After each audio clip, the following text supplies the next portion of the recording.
PowerPoint. Hello. Hi. Welcome to... Thank you. Excuse me? Did you say fuck you? I said thank you. Oh, I think you bitch. said fuck you. I was like, okay, well, fuck you too. God Bitch. almighty. I lost me Talk remote. about a potty mouth. You lost your what? Remote. Oh. It's screen brightness is quite bright now that Now that we're nearly sitting in the pitch black because the blinds are shut and Jane just shut the door. and it's so you can see the PowerPoint. You got to get a visual for this story. Oh, I can see it. Don't even have my glasses on. I can see it. Okay. Today, as the PowerPoint to the right of me suggests, and the title of this episode, we will be talking about Mr. Ed Gein. Gein. You should what? know this episode. Oh, why? We've talked about this episode Have before. we? Yes. But we all know that mum's a goldfish. Why would we have talked about it before? We have discussed this case before. Okay. Any hootie, we have Gein, Ed Gein.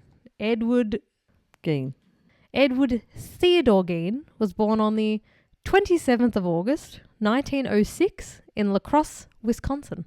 Ed was the second child to George Philip Gein and Augusta Wilhelmina Gein, and his older brother was named Henry. His mother Augusta was raised in a family of German old Lutherans and grew up believing what? So you're going to say a bunch of German old losers? Fucking losers? No, Lutherans. Lutherans, not losers. Okay. And grew up believing that every human thought and deed was infected with sin. Oh, yeah, I think that too. She was described in various reports as controlling. Big word. Is that why we're taking a big pause here? Dane's going to be so disappointed in me. No, he'll just correct her. 3 weeks later, he'll be, Megan, Puritanical? that word is bleh. Puritanical? Dane, let me know.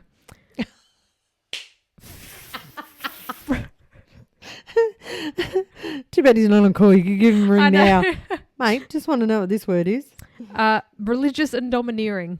Okay. She grew up as one of 8 children. So I think every story they've had fucking like 6 or 8 kids. Yeah, it's their only way to stand out, vying for attention, so they figure murder's the way to go. No, this is his mum. His Oh, mum fuck, I was thought you one were of talking 8. about him. Sorry. No. There's always someone that has too many kids.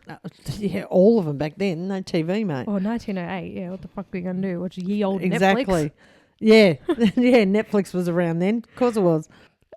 She grew up as one of 8 children in a family of German immigrants from Prussia. It's like Russia, but with a P in front of it. Wasn't a typo either.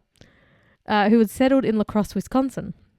According to the beliefs of the old Lutherans, all humans were full of sin, both in their thoughts and actions. Humans, they said, were infected with immoral motives. This isn't going to be another fucking alien thing, is it? No. Humans, they said. As if you're going to imply No. we're going to be talking about fucking aliens again. No, that was ages ago. I don't care. Still I know weird. you just listened to the story and you forgot that you were fucking involved in the I just story. wait a few weeks wait a few hours and it's all new to me. It's a little goldfish. They're infected with immoral motives. Because of this, they also believe that all humans deserve to burn in hell. Augusta passed these beliefs on to her sons and instilled in them that sex was evil and that women were instruments of the devil. She warned them to be careful around women because all... Around women? Women? What if they were gay? Was that all right? Well, I'm tipping if women were bad back in then, I'm guessing gay was worse. Yeah. She warned them to be careful around women because they only ever wanted 2 things from them. Money and dick. Sex and money. There you go. Woohoo! She told them that free and easy sex would bring about prolonged physical pain and premature death. Itchy, itchy, itchy. Well, back then, if you got the fucking sniffles, you're dead. Imagine sniffleless. Sniffleless. Sniffleless. Okay. Augusta would reserve time every afternoon to read to them from the Bible. Oh, jeez. Usually... I'm sorry. Most of these people are all churchy ones. This is something I do remember from all your other stories. So I'm starting to think maybe God's not that good of an influence. Blasphemy. Well, that's a sin. Sorry, Nan will listen to that and go, all those years of taking you to church was a waste, Nan. Did you go to church? Of course we went to fucking church. Nan used to make us go every Sunday. Oh, dear God. God almighty, yes. Fuck that. Anyway, keep I going. can't even remember the last time I was in a church. Yeah, you probably get zapped by lightning, so don't try it. Oh, God, I can see the smoke coming out of her ears. She's thinking, she's going, was it a wedding? Was it a... I would say my year 12 graduation. Well, then I was probably right there with you. It was probably the last time I was there too. Yeah, I can't remember because the last wedding we went to wasn't in a church. It was at a... A lot of the last weddings I went to were either outdoors or in a bar like yours. No, yeah, probably year 12 graduation. I mean, 10 years ago. More than 10 years ago. All right, well, there you go. Nan will be proud of you. So she would read them the Bible, usually selecting verses from the Old Testament and the Book of Revelations concerning death, murder, and divine retribution. Excuse me, where's my tissue box? Oh, I took it when I was sick. Fuck. You got your toilet paper, shut up. Yeah. Throughout the years, George worked a series of jobs such as who the fuck is George? The dad. I was like, this cunt's name's Ed. Where's George come from? I don't know. George is the dad. Creepy little photo on the wall here. Yeah, that's just for your burn that image in your brain. Throughout the years, George, Ed's dad, worked a series of jobs such as a carpenter, a tanner, and an insurance salesman. The tanner is not when you tan people. A tanner is when you smack them. They tan their ass. No. All right. Try again. Tanning is the process of treating skins and hides of animals to produce leather. Mm-hmm. Well, that would have been my first guess, but we'll play the game. George struggled to keep any job for a long time due to his struggles with alcoholism. Augusta, during this time, ran a small grocery store and tried to keep the family home in order. Due to George not being able to keep a steady job and probably just drinking all the time, she began to resent him. Oh, don't blame her. However, I've resented men for a lot less. Chewing, breathing, talking right in the middle of the most important part of his show, and it's like, shut the fuck up. There was maths. By the time this comes out, everyone will probably be over. The whole show should be over. Oh, it's so bad that it's so good. Anyway, so one of the grooms was like, oh, I'm going to, she wrote leave, he wrote stay, and he's like, oh, I'm going to step up.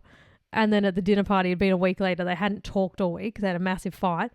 And then they're like, well, how did you show up? And he's like, I asked her if she wanted to go for a walk. I asked her if she wanted to watch a movie.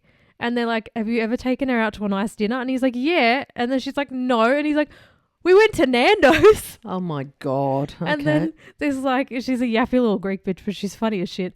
And she looked at him and she's like, Adrian, if that's you showing up, were you just fucking breathing in your last relationship?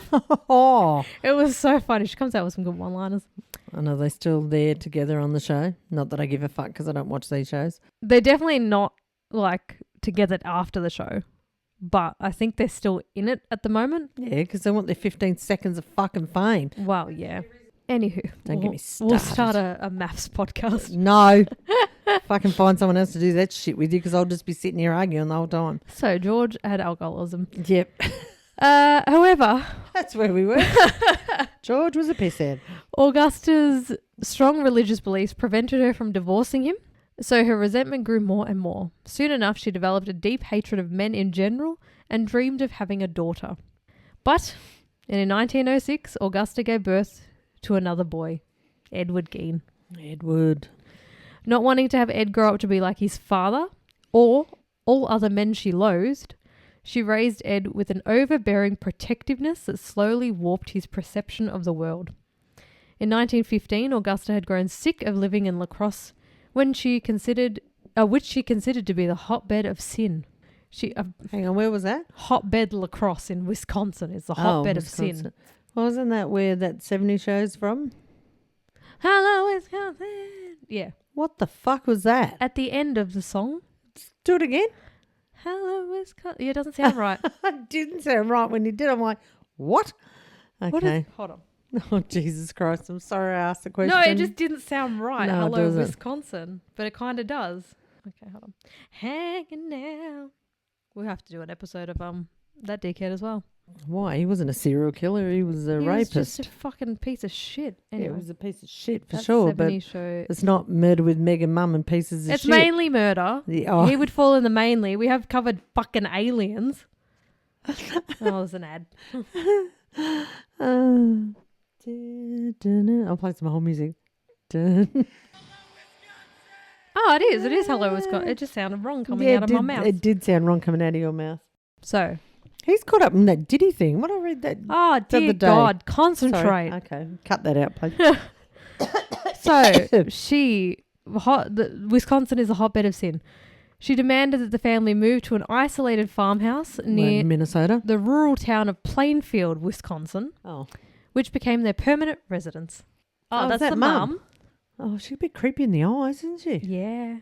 That's the house. Okay, we're back up to... Quite a big house. It was fucking huge for like 1906. And the dad didn't work. Mum had a grocery store.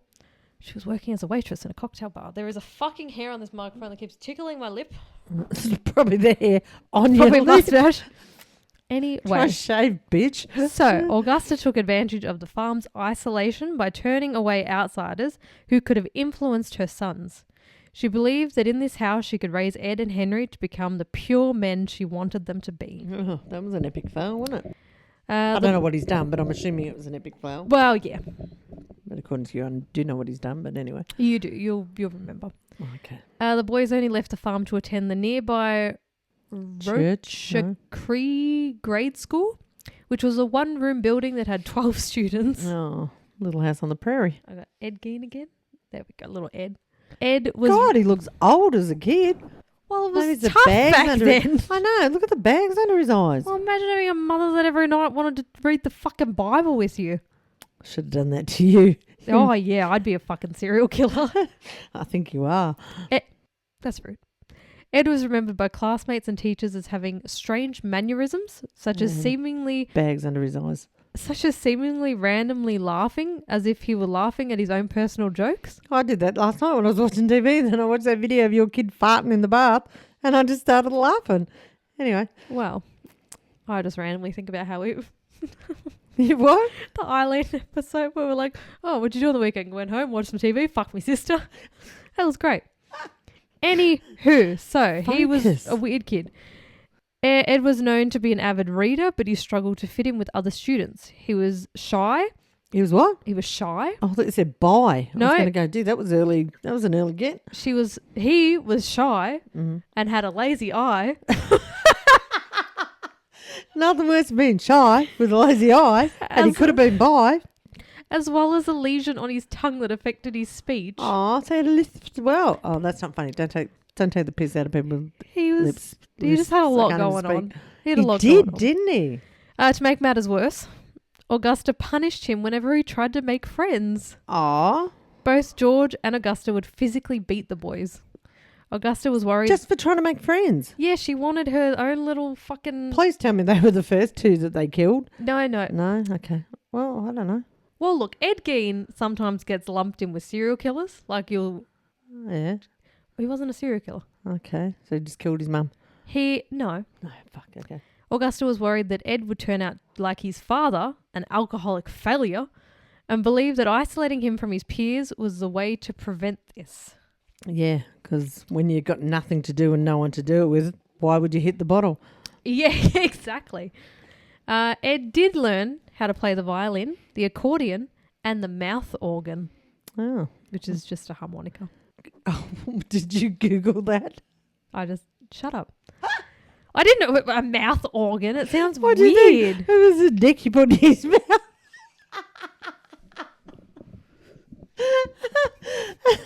Poor Ed. Oh, God. Please. I feel sorry for Ed, but then also he did some really fucked up things. Okay. Like you feel sorry for like... His upbringing. Yeah, his upbringing and the mum and the loneliness and the everything else. But then... Did he get on with his brother? Well, yeah. Fucking answer a question, bitch. Just wait. Don't make me wait. Don't make me put a pin in it or I'll put a pin in your eye. You heard it here first. That's right. If Megan's walking around with one eye next week, we'll know shy why. with a lazy eye. When Ed was 12, Augusta caught him masturbating in the bathroom. I don't know how to... I say masturbating. Masturbating. That's what most people say, isn't it? Masturbating. He will... Having a wank. Just say Kevin playing with his old fella. Okay. When Ed was 12, Augusta caught him playing with his old fella in the bathtub. Having a wank. Yep. She grabbed his genitals. Oh! Referring to them as the curse of man. She was a lot older, Augusta. Yeah, she fucking hated men, all right. In 1920, Ed finished up 8th grade and then dropped out of school at the age of 14. With the sore old fella from Mum grabbing it. Yeah. As a show of devotion to her, Augusta asked her sons to remain virgins, warning them that having sex would ultimately lead to damnation. Oh. By this time, Ed was 21 and Henry was 25. And they're both still virgins. This is when she asked them to stay virgins. Oh. On the So first, had that boat sailed? I think for Henry, Ed was like... Bit backwards. Yeah. Bit slow. On the 1st of April 1940, George died after complications from pneumonia, causing his lungs to be filled with fluid and at the age of 66. Augusta showed little concern over her husband's passing, attributing his death to his weakness and sinful nature and frequently commenting that he had gone to hell. Oh, fair enough. Augusta. Come on. She hated him. She didn't give a fuck where he was going. Why not just divorce? Because she was deeply religious. Can't divorce. What? You can't divorce when they're religious. It's like you can so fucking divorce. Ed and his brother Henry began doing odd jobs around town to help cover living expenses. The brothers were generally considered reliable and honest by the rest of the community. While both worked as handymen, Ed also frequently babysat for neighbours. He enjoyed babysitting, seeming to relate more easily to children than adults. So was he mentally I think there childish? Was something. Like, I don't know if he was just maybe... bit slow, bit... what's the word? It starts with, like, regressed or, like, because his mum was so fucking on him all the time. Okay. But now that their father was dead, Augusta had complete control over her household and Ed was all but completely devoted to her. Oh, God. Around this time, Henry began dating a divorced mother of 2. Oh, Jesus. That wouldn't have gone down well. And planned to move in with her. Not live in sin. Live in sin with the divorced mother of 2. Oh, fuck. Mum wouldn't have been able to cope with that. Henry expressed concern over Ed and Augusta's unhealthy relationship, a criticism that mortified Ed. On the 16th of May 1944, Ed and Henry began clearing excess vegetation in a nearby field by burning it away. The fire got out of control, drawing attention of the local fire department. Oh. By the end of the day, the fire had been extinguished and the firefighters gone, and Ed reported his brother missing. Oh. The police then organised a search party and were surprised upon reaching the farm to have Ed lead them directly to the missing Henry, who was lying dead on the ground. Oh, he's missing. I think he was over here. Oh, there he is. What a surprise. Sounds a little bit sussaroony. Apparently, he had been dead for some time, and it appeared that the cause of death was heart failure since he had not been burned or injured otherwise. So he was nowhere near the fire? He's just, oh no, he's gone. Oh my God, he's over there. What a surprise. You're right there. It was later reported by biographer,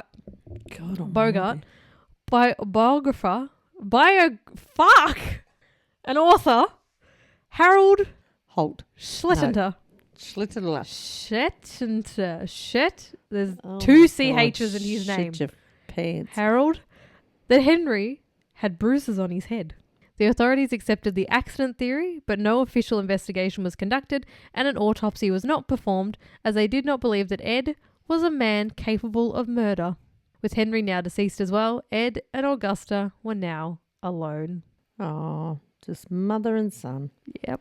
Shortly after Henry's death, Augusta suffered a paralysing stroke and Ed devoted himself to taking care of her. Sometime in 1945, he and his mother visited a man named Smith, who lived nearby, to purchase straw. According to Ed, Augusta witnessed Smith beating a dog. Oh. A woman inside the Smith residence came outside and yelled at him to stop, but Smith had beaten the dog to death. Jesus Christ. Augusta was extremely upset by this scene. However, what bothered her did not appear to be the brutality towards the dog, but rather the presence of the woman. Augusta told Ed that that woman was not married to Smith and had no business being there, and angrily called her Smith's harlot. He just beat a dog to death and she's worried about that girl. Yeah, he's not the problem. She is the harlot. Okay. Augusta suffered from a second stroke and her health deteriorated rapidly. She always had wild mood swings. Sometimes she would berate him and accuse him of being a useless failure like his father, But other times she would talk softly to him, tell him he was a good boy, and let him sleep in her bed. He was like a full-blown, probably in his 30s. Yeah, exactly. Come and sleep with Mummy. Mummy will keep you warm tonight. Let's spoon. On the 29th of December 1945, at the age of 67, Augusta died. Oh. Ed was devastated by her death. In the words of Harold Shenter, he had lost his only friend and one true love, and he was absolutely alone in the world. They're all gone now, Mum, Dad and brother. Yeah, they're all dead. It's just him. In the house. And he's never had a friend in his life. No, he didn't get to make friends because old fucking mother dearest. He's probably a 30-year-old virgin. Oh, Ed.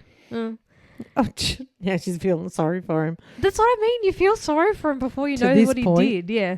At this point in life. At this point. According to neighbours, Ed burned every photo that was in the house in the backyard and then buried the ashes. Ed held onto the farm and earned money from odd jobs. He boarded up rooms used by his mother, including the upstairs. The upstairs. The whole of the upstairs was boarded up. The whole fucking thing. The upstairs was boarded. The downstairs parlour, the living room, and her bedroom, and he left them completely untouched. So what? The only rooms he lived in was the toilet, his bedroom, and the kitchen.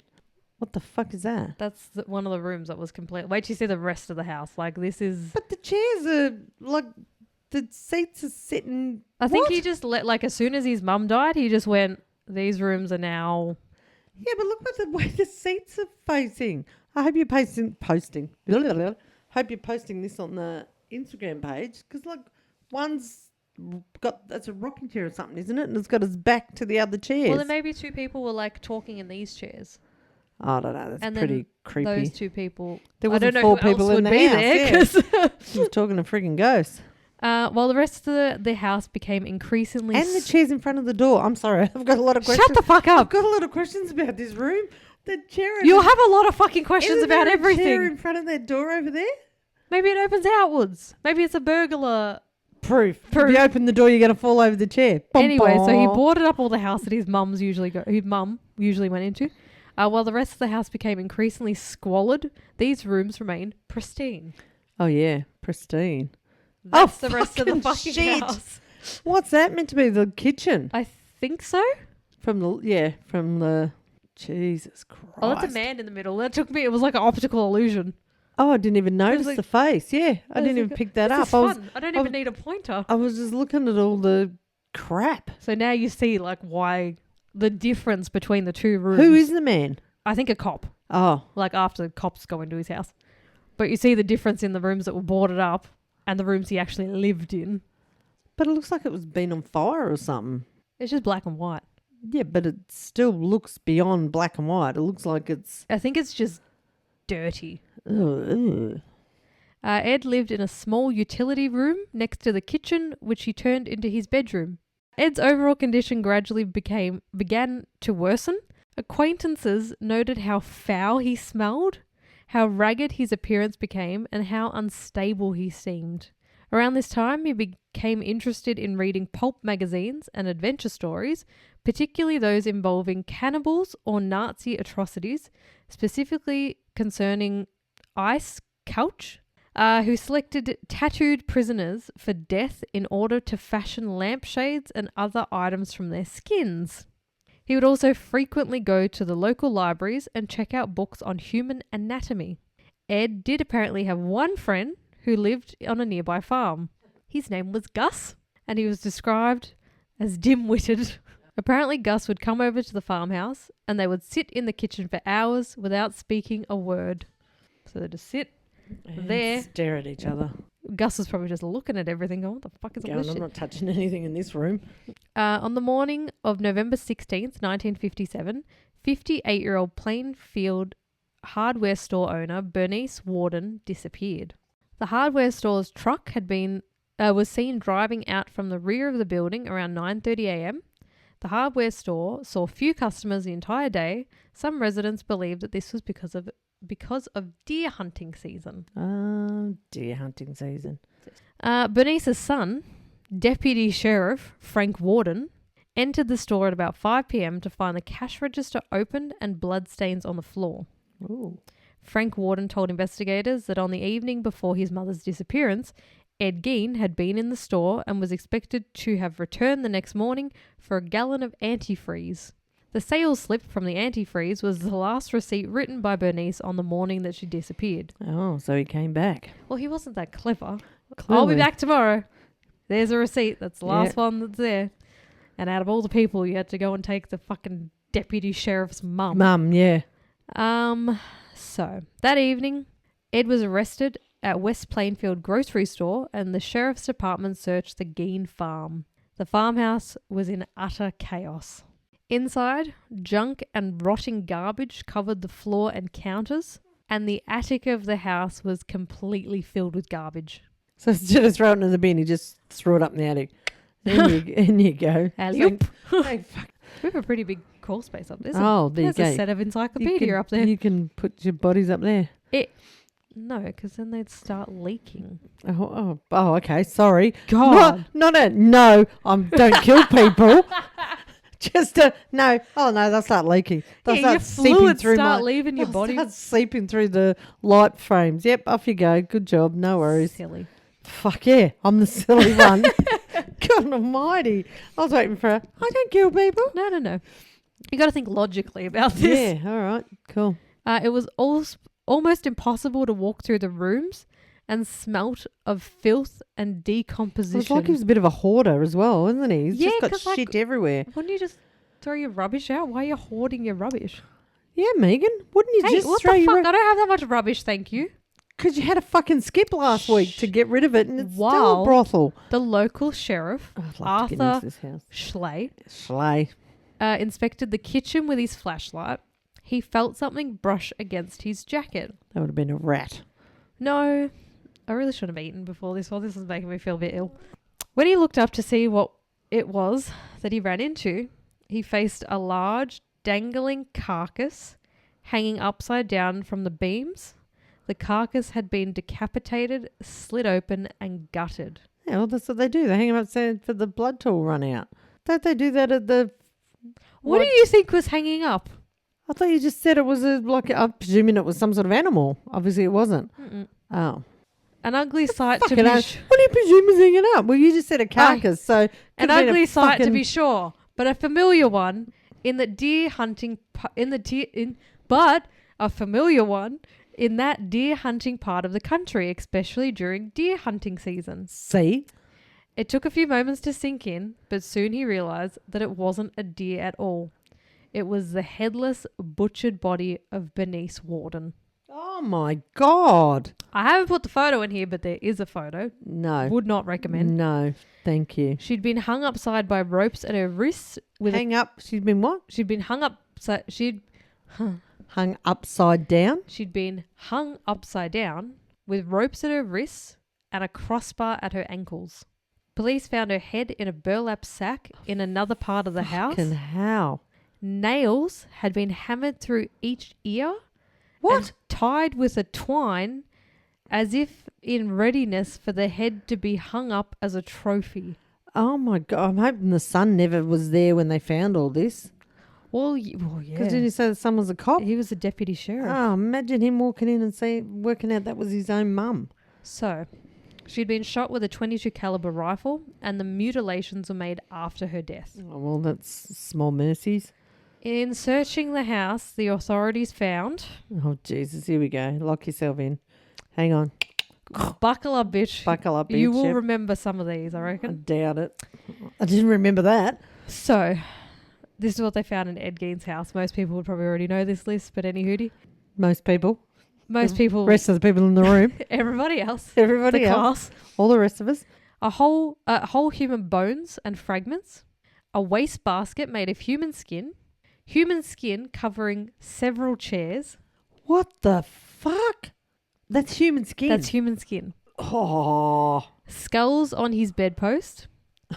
As you do. Female skulls, some with the tops sawn off. Bowls made from human skulls.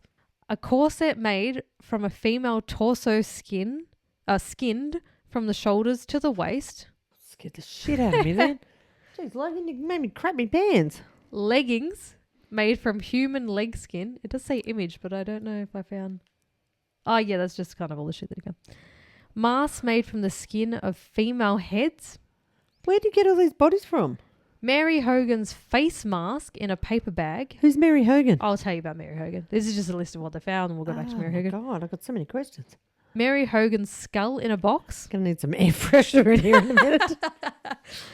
So what was the last one? Mary Hogan's what? Skull in a box. Bernice Warden's heart in a plastic bag in front of Ed's potbelly stove. 9 vulvas in a shoebox. A young girl's dress and the vulvas of 2 females judged to have been about 15 years old. Oh. I do have an image. A belt made from female nipples. You need to be... We can't be having you while I'm saying these things. Where's Dad? What? Come sit here. Come on. He can't make noise. Imagine people hear, oh, and then they fucking stabbed him. Oh! I think I'm a bad parent. We were up to... Going through his checklist of stolen goodies. Leggings. Found goodies. Oh, yes. He had a Created goodies. Whatever. I don't fucking know. belt made from female human nipples. Oh, my God. He even put the hardware on them. How else was he chewing the belt up, you fuckwit? I don't know. They also found 4 noses, a pair of lips, the mouth ones, not the... on the window shade drawstring, a lampshade made from the skin of a human face, fingernails from female fingers, a female human nipple doorbell. Oh, my God. Maybe we should get one of them for work. Deliveries! Bing, Bing, bing, it, flick bing, it, boop, twisted. boop. And a pair of gloves that were apparently made out of the buttock skin of a large farm girl who had died after falling off a horse. Holy fuck. Apparently the gloves, there is a photo, if you search like Ed Gein gloves, there's a photo of gloves. Oh, yeah, because I do that. But I don't think they're real. I think they're a replica of the gloves. Anywho. These artifacts were photographed at the State Crime Laboratory. And then decently disposed of. Ed spent 30 hours in a cell after his arrest, refusing to speak. When he did finally talk to the police, he asked for an apple pie topped with shavings of cheddar cheese. So the only reason they found him and all this skin shit is because he took the old woman from the shop that he was the last person to have a receipt there. Yeah. That's what got him. So if he just kept doing what he was doing, I don't think he ever would have got caught until probably he died and someone had to go through his house. Yeah, and went, what the fuck is all this shit? When questioned, Ed told investigators that between 1947 and 1952, he had made as many as 40 nocturnal visits to 3 local graveyards to exhume recently buried bodies while he was so he wasn't killing people. He was didn't kill anyone. He just dead took bodies, the took their bodies. bits that he wanted. Like, well, that's it's less. It's creepy as fuck, but it's not. He's not a murderer. He didn't take someone's life. He just No, took that's right. Just their took all their body after the family thought they were rest in peacing. Well, they weren't. No. Ed has said that in 1947, he began experiencing strange visions. He felt compelled to visit the graveyard where his mother was buried. Oh, Jesus, please don't tell me he's got her nipples there somewhere. No. Oh. This is my belt. That's Mum's nipple. That's, yeah. Sunny Shirls. Oh, no.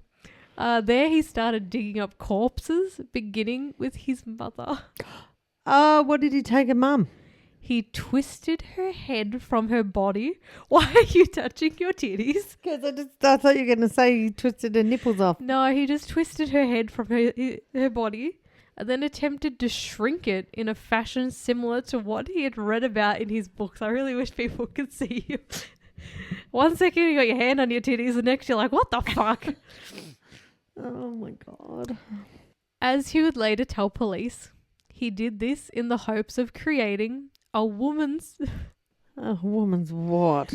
A woman suit so that he could become his mother. Are you serious? He was getting all these body parts off everyone and making clothes. Well, he made leggings. He made a corset. He made gloves. A belt. A belt. A doorbell. So that he could be his mum. Yep. Fucking hope they that's fucked up.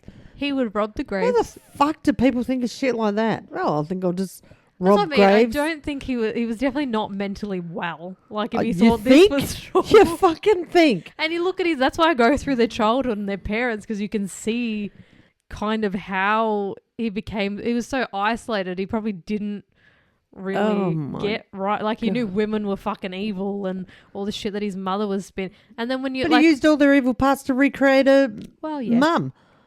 So mum would be riddled with evil. But it's like if he's so isolated, it's like people in a cult. It's like they don't understand what's going on in the real world. Oh my God. And he's on a fucking whoop whoop farm as well, which makes him more isolated. And you wonder no, go. What? No, I was thinking how he got these women, but he wasn't a murderer. He was just a grave digger. Like he looks very simple. You can see it in his face. God, anyway, he's still got the bags under his eyes. He's tired, all right. He's got to go at night to dig graves. It's exhausting digging up graves. So Edward robbed the graves soon after the funeral, while the graves were not completed. Yeah, they'd be still loose soil and shit. They wouldn't mean half the effort to get them out. Yeah. So he's not totally stupid, is he? He didn't wait for him to be settled. Dig the hard ground. During state crime laboratory interrogation, Ed also admitted to shooting 51-year-old Mary Hogan, a tavern owner missing since December 8th, 1954, whose head was found in his house. Mary Hogan operated a bar in Pine Grove, Wisconsin. On the night of the 8th of December, Ed waited outside the bar until everyone had left, then he walked inside. Mary informed him that she was sorry, but the bar was closed. He said, I know. I just left my purse. Okay, Brad Paisley. Fucking. Ed then walked right up behind her. Put the chairs up, had a dance. And we danced. I love that song. So do I. Ed then walked right up behind her and shot her in the head. Jesus. That's not how the Brad Paisley song goes. She should have gave him that drink. She then fell to the floor and Ed dragged her outside to a sled he had hidden in the bushes. It's very little bit Carl Tansler when he had the wagon. With a sled. Did you have a few reindeers at the front of it? Yeah. Run, run, Rudolph. We just committed a murder. It was December as well. See? That's why I said the reindeers. Oh, no. It took Ed... Mind you, I didn't listen to the date. Oh, no. Oh, we know. I paid no attention. It took Ed several hours to drag Mary's body home as there was now he was like pulling it himself. As there was now a snowstorm. Oh, poor bugger. By the morning, the snowstorm had covered up any tracks Ed had left. Of course, yeah. A 16-year-old youth whose parents were friends of Ed and who attended baseball games and movies with him reported that Ed kept shrunken heads in his house, which he described as relics sent by a cousin who had served in the Philippines during World War II. Upon investigation by police, these were determined to be human facial skins carefully peeled from corpses and used by Ed as masks. I think I skipped a whole part. And that is where the face mask was created. So when those sheet masks. So next time you've got your mask on, just think that could be somebody's skin. Yeah. Ed told detectives how he would wear the human face. Ed told detectives how he would wear the human skin shirt around the house at night. Got all dressed up, did he? And often placed the female genitalia over his naked groin as if he were a woman. So I don't know if he just tucked and then put a... Oh my God. And as well, like it was really like Augusta wanted a daughter. So I don't know what else happened that maybe... She really just kept saying, I wish you were a girl, I wish you were a girl, I wish you'd been a girl. On the 21st of November 1957, Ed was arraigned on one count of first-degree murder, where he pleaded not guilty by reason of insanity. I feel like in this case... Is that the one that he hung upside down or the one he shot? I'm pretty sure Bernice, because... Which one was fucking Bernice? Bernice was the one that was... he hung up like a deer. Well, that's what I said. Was it the one he hung up like the deer or the one he shot in the bar singing Brad Paisley songs? Sorry, Brad. He was diagnosed with schizophrenia and found mentally incompetent, thus unfit for trial. Oh, image. Oh, yeah, he looks a bit He's there. a bit simple, doesn't he? He looks like he'd talk real slow. Yeah, you can see it in his face.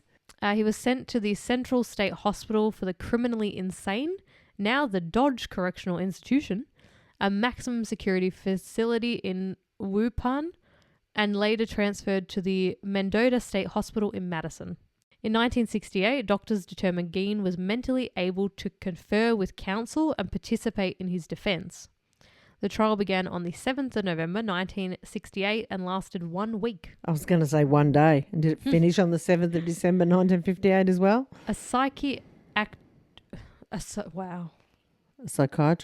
A psychiatrist testified that I started, I was like, and then I'm like, it ends in trust. That's not psychiatrist.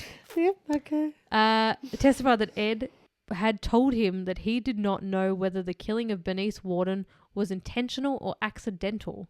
Ed told him that while he examined a gun in Warden's store, the weapon discharged and killed her. Oh, okay. He said that he had not aimed the rifle at Bernice and did not remember anything else that happened that morning. How do you think it's accidental? Like, yeah, maybe the killing was accidental, but then you fucking took her home and hung her up. But, like, you can't be like, like, if you left her there, sure, accidental maybe, and you panicked, but then you brought her home. Yeah. Ed showed no sign of remorse or emotion during the many hours of interrogation. When he talked about the murders and his grave-robbing escapades, he spoke very matter-of-factly, even cheerful at times. He had no concept he was in his happy place. Well, yeah. He had no concept of the enormity of his crimes. Ed's trial was held without a jury, with Judge Robert H. Golmar presiding. After testimony by doctors for the prosecution and defense, Judge Golmar ruled Ed not guilty by reason of insanity and ordered him committed to Central State Hospital for the Criminally Insane. In Thomas Byers' book, Ed Gein, The Real Hannibal Lecter, this is the first time this is the first time I'd heard about his only friend Gus. So this guy's book is the only mention of this Gus guy, so take it with a grain of salt. You think he was made up? You think he was a pretend friend? I just don't know. Like, apparently, Gus helped him take bodies from the cemetery to his farmhouse. According to Thomas's book, Gus was so simple-minded that it's not known if he ever exactly knew why they were digging the women from the graves and taking them back to Ed's house.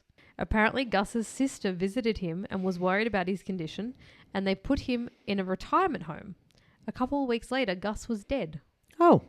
According to Thomas's book, Ed killed Gus because he was worried Gus would start telling people what they had done, so Ed went to visit him, and when his roommate went outside, Ed smothered him with a pillow.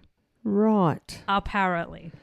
This is the first time I've ever heard that story. I was going to say, wouldn't there have been a visitor's log or a... But also, like, Ed, because I was like, maybe it makes sense. Like, it'd be, like, bodies are heavy. Yeah. But, like, he's been a farm boy all his life. And a handyman. Like, he might have a bit of... And he was only taking bit of upper body strength, you feel? You'd think so, but... Okay. I don't know. I don't know how tall he was. Like, there's not a lot of... Anyway. The Gein farm and the 195-acre property were appraised at $4,700 or $51,000 now. Is that all for that? Yeah. Fucking hell, in that's 1958. How the fuck did you remember that? Because that was the same year your dad was born. He was born in 54. Okay, it wasn't the same. So if your dad was born, the fuck he wasn't. He was born 4 years before that. Okay, I got no idea. That's why I divorced him. Don't give a fuck when he was born. And now he's dead. His possessions were... But 51 grand for a fucking double story it's farmhouse. It's got to have a lot of bedrooms. Upstairs would be at least... And 195 acres. That's massive. Like, we're on two. Like, imagine 100, it'd be huge.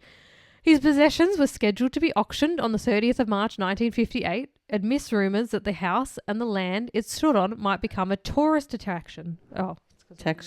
But in the early morning of March 30th, the house was destroyed by a fire. Fire sale. Arson was suspected, but the cause of the fire was never officially determined. And who would have been the arsonist? Who's it? Yeah, who would care enough to burn the house? Yeah. Maybe people were pissed off at him. So what happened to the property then? But then it's ironic that like the fire. Isn't it ironic? Don't you think? It's like rain on your wedding day. Yeah. Or a ticket that you've already paid for. Yeah. Yep, keep going. It's cheap flight. Oh, fuck. Any hootie. But the brother died in a fire. Anyway, when Ed learned... He didn't die in a fire. He died was a at fire the time of a fire. When the dad... No. He didn't die in a fire. Dead. You told me he was at the side. He wasn't part of the fire. Don't change your story now. The house died in a fire. The house died in a fire. Okay, we'll accept that. When Ed learned of the incident while in detention, he shrugged and said, just as well. Jesus Christ. Ed's Ford sedan, which he used to haul the bodies of his victims, was sold at public auction for $760. Oh, I wonder if they have to, like, when a house has got dead bodies or murders happen, you've got to be got like, to declare this it. was a murderer's I wonder car. if you've got to go, this car used to lug bodies from A to B. So $760, the equivalent of $8,259. They obviously must have known whose car it was because it sold to Carnival sideshow operator Bunny Gibbons, who charged carnival goers 25 cents admission to see it. Oh, Jesus. Okay.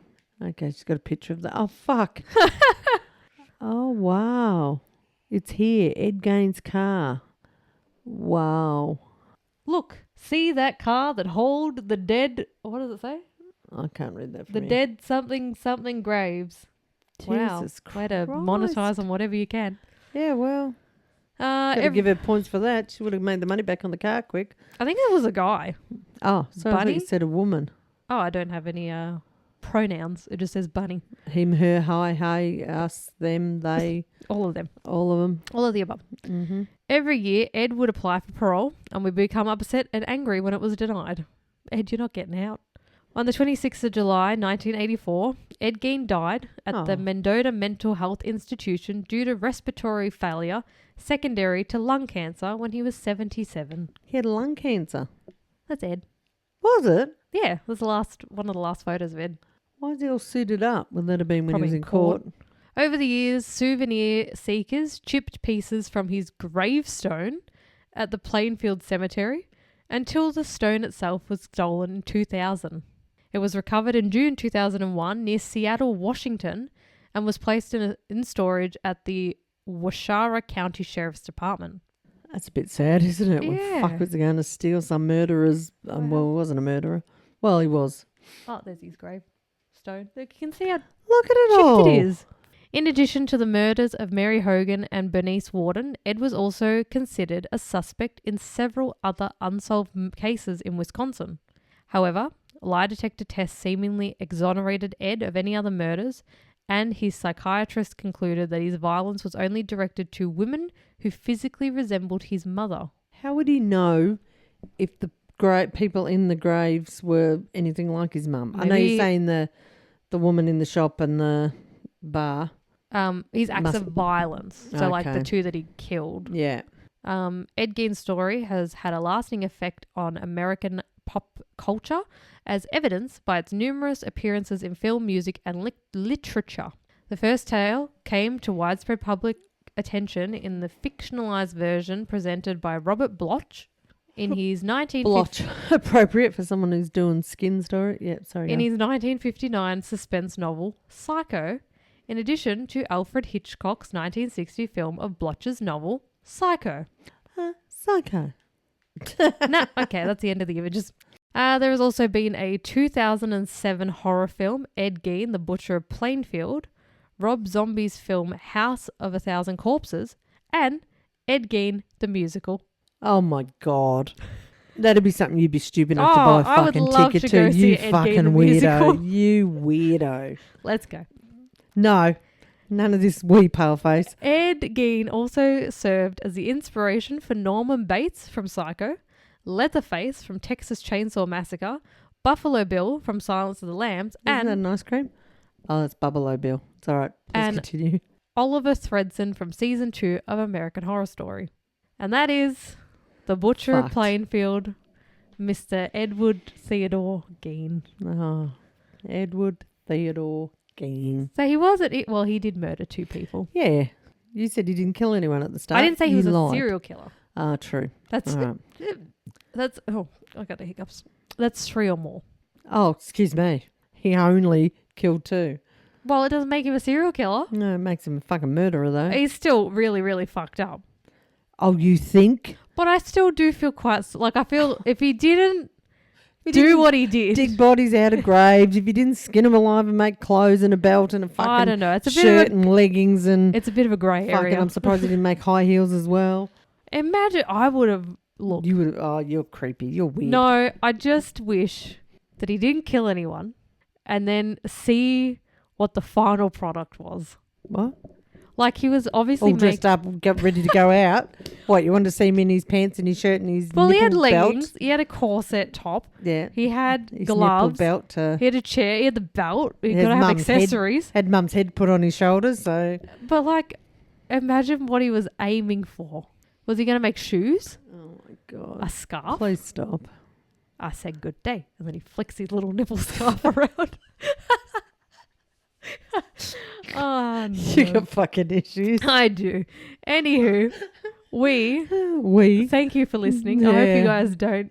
Like, it wasn't that gross. Like, I think the list, like, my tummy was kind of hurting thinking of the list. Yes. It wasn't gross. It was just fucked up. It's really fucked up. But that's Ed Gein. That's Ed. Thanks, Ed. Thanks, Ed. Rest in peace. Bye, Ed. You know what would be ironic if someone dug his grave up when he died instead of just chipping away at his gravestone? Well, they're probably, now that there's no gravestone, people probably can't find it. Yeah, there'd be something. Possibly not. If people Let's are there go chipping find it. away. Oh, fuck off. Go away. Goodbye, Megan. Goodbye. So long. Farewell. I knew you were going to do it. Anyway, follow us on Instagram at mainly_murder. Follow us on... No, email us at MainlyMurderPodcast@gmail.com. Join our Patreon or buy us a coffee. All the links are in the show notes. All right, I'm going for a wee. And Mum's going to go pop a squat. All right.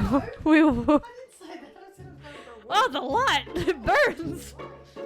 Goodbye.